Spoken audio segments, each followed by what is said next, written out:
তোমার নাম কি? আয়শা আক্তার রিয়া। আয়শা আক্তার রিয়া। জুতো বলো মামুনি, কি নাম? আয়শা আক্তার রিয়া। কাকে নিতে আসছো? বাবারে। বাবার নিতে আসছো? এদিকে রাখো। তোমার বাবা কোন দেশ থেকে আসতেছে? দুবাই। হ্যাঁ, দুবাই। দুবাই থেকে আসতেছে। কত বছর পর আসতেছে? 4। হ্যাঁ, 4। 4 বছর পর আসতেছে। কি কি নিয়ে আসবো তোমার জন্য বলো? অনেক কিছু। অনেক কিছু।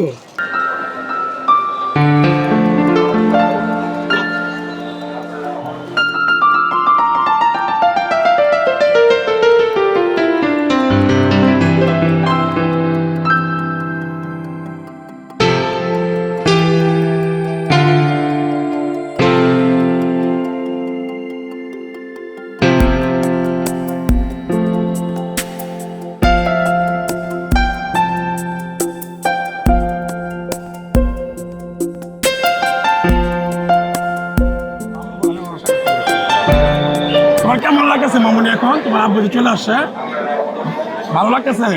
আব্বু মেকআপ নিয়ে আসছে। হ্যাঁ, অনেক লোকজন পিছনে অপেক্ষা করতেছে, দেখতে জায়গাটা ক্লিয়ার আছে, ওরা দেখতে পাচ্ছে না। আচ্ছা তাহলে আপনি এদিকে আসুন। ওই একটু সাইডে যান, একটু সাইডে যান, এদিকে যান, এদিকে যান। আচ্ছা আচ্ছা আচ্ছা, ধন্যবাদ ধন্যবাদ ধন্যবাদ।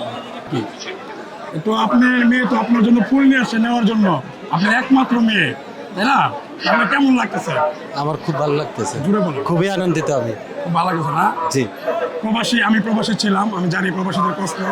এই আপনি যে এখন আসছেন, আপনার যত কষ্ট আর দুঃখ ছিল, আমার মনে হয় এখন এক এখন আর বিন্দুও নাই, নাই, এক বিন্দুও নেই। তাই না ভাই? সত্যি। তো আপনার নাম কি? জাকির। জাকির। ওখানে কত বছর যাবত থাকেন আপনি? 4 বছর রানিং। ও তো 4 বছরের কথাই বলছে। ভালো লাগতেছে মামুনি এখন? ভালো লাগছে না? যাক, বাবারে পায় অনেক খুশি মেয়েটা। তো ঠিক আছে ভাইয়া, ভালো থাকবেন, শুভকামনা রইল। আসসালামু আলাইকুম।